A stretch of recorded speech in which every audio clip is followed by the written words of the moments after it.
자, 프린트물을 제가 드렸지요. 자, 자, 명리학이라는 학문은, 자, 우리 한자로는 거의 그대로 한자로 보면 요 목숨 명자죠. 요거 이치리자죠. 그래 이치, 목숨의 이치, 그죠? 목숨의 여기 이치리자 그 제가 프린트물에 그 해놨습니다. 명리학을 배워서 어떻게 써먹냐? 때, 타이밍, 물러남과 다가감을 알 수 있다. 그죠? 타이밍, 그래 주변 상황을 보고 그 좋은 시기를 결정할 수 있다. 이제 이런 내용이고, 다시 말하면 목숨이 있는 것에는 이치가 있다는 거죠. 이치란 제가 프린트물을 보면 철학적 개념으로 원리, 질서, 만물에 내재되어 있는 원리, 그죠? 우주 근본이 되는 도리, 이런 것들을 말한다. 이렇게 되어 있습니다. 이는 하늘에 주관한다고 한다. 천리라고도 한다. 천리라는 얘기가 어디서 나오나 하면요. 그 밑에 보면 천리에는 인과 만물 이래 놨습니다. 인과 만물이 있다. 자, 이 이치라는 게 뭐냐면 이치라는 게 이 이치라는 게 이게 역사적으로 명리학의 가장 그 위적 근본은 어디 있냐면 주역은 들어보셨죠? 주역이 누가 한 언제적이냐면 중국 역사에 보면 춘추전국 시대 때입니다. 공자가 완성시킨 거예요. 주역이. 그죠? 주역은 우주 원리를 이원론으로 음양론으로 변한다 이래놨습니다. 우리 근본은 그 당시에 춘추전국 시대는 제자백가라에서 그때 수없이 많은 학파들이 많이 있었지만 그때 이제 음양이죠, 음양. 우리 이제 음양가에 속해져 있었습니다. 그러다가 이제 도가에서 이제 계속 넘어오다가 나중에 이제 잘 아시겠지만은 이 학파들이 말살됐다가 중국 역사에서 또 다시 또 나왔다가 또 말살됐다가 다시 나중에 송나라 때 제가 거기 되어 있습니다. 송 때 와서 다시 신유학으로 등장합니다. 그 신유학으로 등장하면서 나온 이론이 바로 여기입니다. 리기론이라는 거죠. 리기론. 리기론은 누가 잘 아시겠지만, 그죠? 주자잖아요. 그래서 주자학이라고도 하고, 리기론은 우주 근본 원리를 리기이원론이라고 하죠. 우주를 표현한 거예요. 그죠? 그래서 리기로 되어 있고, 또 하나는 뭡니까? 사람한테는 성, 즉, 리를 이야기한 거죠. 그래서 성리학이라고도 이야기합니다. 그래서 따지고 들어가면 명리학은 가장 가깝게 중국 송도에 이걸 갖다 합들어서 주자학이라고 하죠. 주자학에서 학문입니다. 주장하는 내용이죠. 유학적으로. 그래서 가장 요거는 우주 원리를 리기론으로 설명한 거고, 리와 기와 만물에, 인간과 만물의 책에는 기가 있다. 우리한테도 즉 다시 말하면 우리한테 기가 있고 만물, 생명이 있는 모든 만물에 기가 있다라는 거거든요. 그래서 우주론을 리기라고 했고, 리기론으로. 그 다음에 이 리기론을 누가 주관하노, 이 이치를 누가 주관하노 하니까 천에서 주관한다. 천이 누굽니까? 하늘이잖아. 그래서 하늘이 주관자는 하늘이다. 모든 하늘의 우주의 주관자는 모든 생명의 기운들이 있는 것에는 하늘의 이치가 주관한다라는 거예요. 우리 사람은 당연히 하늘의 이치가 주관한 거죠. 그래서 그걸 표현한 게 성리입니다. 그러면 사람한테는 생명이 있는 사람한테는 우리 사람은 어떻게 구성됐습니까? 혼백으로 이루어져 있잖아요. 정신과 몸이죠. 그죠? 정신과 몸인데. 그러면 사람한테는 어떻게 이치가 어디에 내재되어 있겠노라는 거죠. 요 성자를 풀어보면 합니다. 요거 세워져 있는 게 요거는 마음심을 표시한 거거든요. 그럼 요거는 나타라는 겁니다. 나타. 생기다. 만들어진 나타. 그러니 다시 말하면 마음이 만들어지는 곳, 마음이 생기는 곳을 말하는 거죠. 사람의 마음이 가장 처음 생겨날 때 우주, 이 근본의 하늘의 이치가 있다. 다시 이야기하면, 명리학적 학문적으로 이야기를 하면, 사람은, 이거는 마음이라 하는 거는 육체적인 것이 아니고 정신적인 것이죠. 그래 마음을 정신적으로 뭔가를 움직이고 시작하려고 생각하려고 하는 그곳에 이치가 있다는 거. 다시 또 바꾸어 말씀드리면 우리 인간뿐만 아니라 모든 만물은 누가 주관하고 있다? 천리 하늘에 주관하고 있다. 하늘에 이치가 있다. 지금 아까 제가 말씀드린 게 뭡니까? 우리 명리학은 우주 변화 원리를 이해하는 학문이다라는 거잖아요. 제가 차츰차츰 말씀드리겠지만 우주 변화 원리를 물론 아까 거창하게 제가 이런 말씀드렸지만 이 원리들이 바로 그대로 명리학에서 적용합니다. 지금 대개가 이야기해 보면은 명리학이 어떤 학문으로 알고 오셨어요? 물으면은 뭐 통계학 내지는 뭐 점학 그죠? 뭐 이렇게 다들 얘기들 합니다. 근데 실제로 제가 이제 조금 더 점차적으로 명리학에 대해서 말씀을 드리겠지만은 끝나는 부분에서 제가 다시 말씀드리겠습니다. 이게 통계학인지 점학인지 전통 고대 학문인지를 말씀드리겠는데, 자, 요렇게 그러면은 명리학적 제가 조금 전에 말씀드린 우주 변화 원리를 어떻게 자, 리와 기로 말씀드렸죠. 우주 변화 원리를 그죠? 자, 주역에서 하는 얘기는 음양으로 변한다 했습니다. 음양으로. 주역에서 음양으로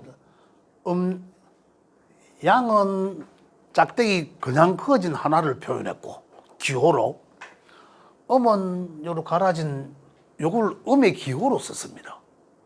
그래서 주역에서는 또 요걸 양이라 했고 음은 음에서 또다시 음양으로 변한다.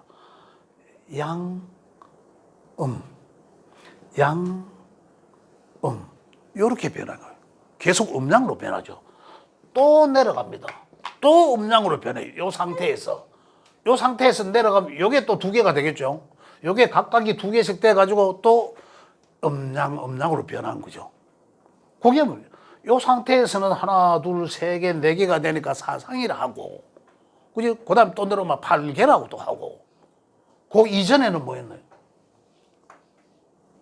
무극이 태극이다라고 했어요. 요런 모양이 있는 거죠. 요 모양이 음양을 이야기하는 겁니다. 음과 양을 이야기한 거죠. 이렇게 음양적으로 계속 변화해 나가더라. 그래서 사상과 8개, 64개 이렇게 계속 나가는데 8궤점에 가니까 뭐 있더라. 태양, 물, 불, 그죠? 자연, 연못, 자연이 다 나온 거죠. 자유도로 우리가 바꾸었을 때, 그걸 보고 자연이 변하는 상태를 기호로서 표시한 거예요. 그죠? 우리 태극기도 나오잖아. 태극기도, 그죠? 태극기도 보면, 3, 4, 5, 6, 이렇게 다 나오거든요. 개수가. 가르지. 그래 나오면 뭡니까? 태양, 물, 불, 태양? 이제. 그렇지. 하늘, 땅, 물, 불이죠. 그죠? 그런 얘기를 그렇게 자연과 그 기호와 그걸 같이 맞춰서 변화 원리를 이해하고자 했다. 명리학에서는 우리는 이런 원리를 결국 이런 논리를 명리학의 학문적 근거는 그래 따지고 보면 추자하게 그런 데 있더라라는 얘기예요. 여기에서 그 이전에 더 올라가 봐야 결국은 춘추전국 시대까지 올라가는 거고, 거기서 우리가 가장 명리학과 가까운 것은 리기논 심성적리 이거더라는 얘기입니다. 같이 이 학문적으로 비교를 해보면, 그래서 이 학문은 추자학과 가장 관계가 있다. 자, 그러면은 우리 명리학에서는 어떻게 쓰여지냐면, 자, 우리는 모든 명리학에서는 보면 이렇습니다. 여기서 이야기한 거는 모든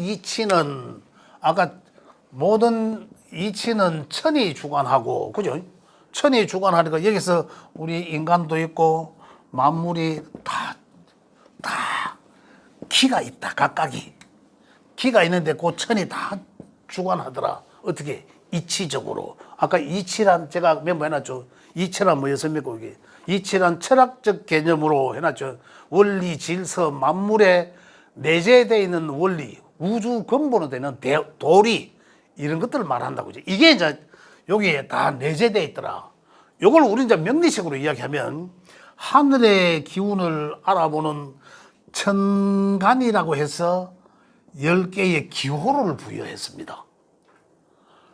또는 이제 만물의 인간들한테는 우리가 어디 있습니까? 우리 하늘의 이치를 지배받고 있지만서도 우리가 살아있는 우리가 밟고 있는 이 현실적 땅의 기운과 같이 받고 있잖아요. 그래서 여기 땅에 있는 거는 또 지혜의 기운을 같이 갖고 있는 존재거든, 인간은.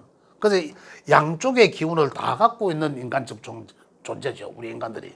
그래서 천의 이치적인 기운도 지배당하기 때문에 받고 있지만 땅의 영향도 받고 있다라는 겁니다. 그래서 땅의 환경을 알아볼 수 있는 12개의 기호를 같이 부여합니다. 같이. 그래서 우리가 명리학을 이제 약간 인터넷으로 들어보신 사람들은 아시고요. 명리학 하면 음양오행론 이야기가 기본적으로. 그 음양오행이 어디서 나왔느냐는 거죠. 그 음양오행이 어디서 나온 게 아니라 그 음양오행론을 먼저 공부하는 게 아니라, 그죠? 우주 변화 원리를 이해하면 거기에다가 곳곳에다가 음양오행론이 갖다 붙여놨습니다. 다시 말씀드리면, 자, 여기까지 말씀드리면, 자, 아까 주역에서는 그 태극이라는 것에서, 그죠? 근데 음양으로, 말 그대로 이제 우리 음과 양으로, 양과 음으로, 여기 나오기 이전에는 아까 바로 태극이라는 것이 있었을 것이고, 그죠? 그 태극이 있는 거나 없는 거나 마찬가지죠. 이 없는 것에서 뭔가의 핵이 동하고 음양으로 나오고, 이 음양에서 다시 번연하고 있죠. 우리는 어떻게 음양에서 오행과 사상으로, 사상이라는 아까 주역에서 조금 전에 얘기 나왔잖아요. 우리는 또 오행으로 나누고, 오행으로. 그래 이제 명리학에서 가장 먼저 이야기는 음양오행론이거든요. 음양오행론이 뭐냐면 요거는 바로 음양을 말하는 거고, 그다음에 오행은, 그다음에 사상은 음양 오행과 사상이란 건데, 여기서 오행은 하늘의 이치를 알아보는 기호를 어떻게 목, 화, 토, 금, 수로 기호를 부여했습니다. 목화도 요게 오행이긴 한데, 이 오행이 변화 원리예요. 요거는 뭡니까? 요거는 뭘 요것은 각각이 무엇을 상징하느냐는 거죠. 음양오행론에서 이야기해 보면 나무, 또 화, 불, 화는 태양과 같고 불, 토, 흙, 이 세 글자를 쓰니까 금, 수는 물, 끝. 그러면 명리하기 어려워서 못해요. 어려워서 못한다니까. 우리는 철학이라 하면 상이라고 합니다. 상. 이걸 또 잘못 이해하면은 사람들이 그거 코에 걸면 코걸이, 귀에 걸면 귀걸이 그런 식으로 이야기하고 비아냥거립니다. 그 사람이 무식해서 그래요. 명리학에 대해서 무지해서 그런 거라. 그 사람이 조금만 시야가 넓으면 왜 이 코끼리 상자를 쓰냐는 거죠. 그 본래의 형체는 코끼리가 맞잖아요. 코를 만져놓으면 거대한 뱀과 같다 갈기고, 배 만져놓으면 완전 등반장이 같다 갈기고, 꼬리 만져놓으면, 그러나 그 본체는 뭡니까? 코끼리였잖아요. 그럼 우리는 코끼리를 보고 있는 사람은 저 사람 코를 만졌지만 코끼리야, 그런 표현하는 것도 틀린 건 아니잖아요. 뒷다리, 허벅다리 만져놓으면 지가 만진 거 그거니까 느낀 그거만 이야기해요. 그런데 내가 볼 때는 맞아요, 지 표현도. 그런데 내가 보는 게 그것밖에 볼 줄 모르니까 비아냥거리죠. 에이, 지금 코끼리를 졌다고 식으로 표현한다라고 비하는 내가 몰라서 그런 결국은. 그죠? 자, 그런 점에서 볼 때 이 오행이란 요 변하는 원리예요. 변하는 원리. 자, 여기서 자, 오행은 일단 5개 기호로 부여했다. 가장 음양은 자, 무에서 음양은 양은 시작하다. 어떤 형태로 시작하다. 여기는 무극은 없는 상태를 말했잖아요. 그래 무극에 동해서 시작 바로 함이 양이다. 그 다음에 요 끝남이 음이다. 그죠?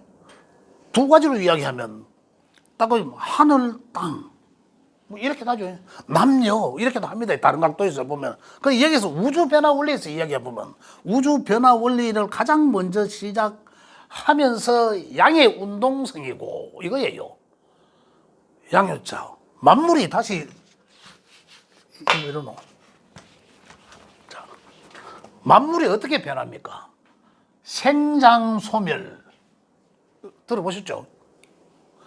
생하고 자라고 점점 소멸하고 적어지면서 없어지고 이거잖아요. 네 단계로 이야기하면. 그죠? 생장 소멸 없어지더라. 그럼 사람은 태어나서 왕성하게 자라고 늙고 죽는다. 이게 우주 변화 원리예요. 모든 생명체 그렇다고 봐야 되거든요. 간단하잖아요. 사람은 이걸 이제 거대하게 이제 우리가 이제 철학적으로 표현하자면 아침은 아이와 같고 어린아이와 같고. 그럼 아침은 왜 어린아이와 같습니까? 하루를 시작하는 아침. 어린아이는 지 인생을 시작하는.